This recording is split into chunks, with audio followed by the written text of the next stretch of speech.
Tayo, napag-uusapan po yung influenza pneumonia 'no, dahil sa nangyari kay Barbie Hsu. When is the best time po, Doc, para magpa-flu vaccine?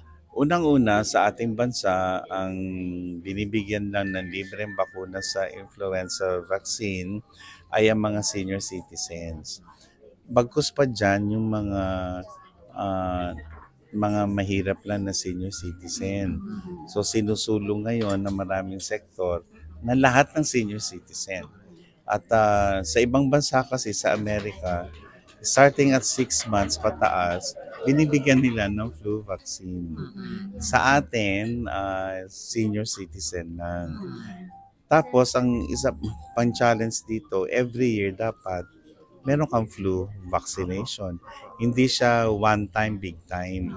Hindi katulad na ibang bakuna, isang beses lang, tapos may booster, mahabang panahon yung protection mo. Ito dapat annually. Sa atin, dapat sa mga buwan ng Marso bago mag-Hunyo, dapat bakunado na yung mga senior citizen. Pagdating naman, Doc, sa pneumonia vaccine, kasi iba merong may sinasabi yung 5 years lang, merong lifetime.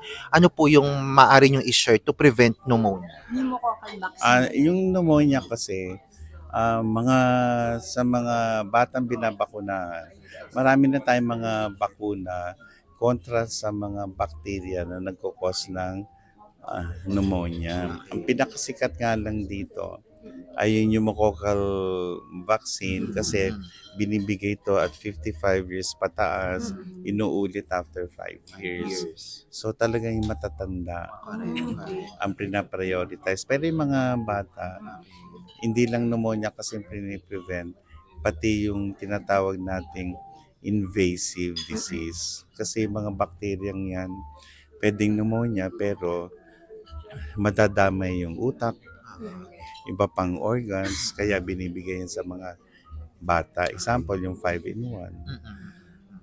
Yung measles vaccine, nakaka-prevent din yan ng pneumonia.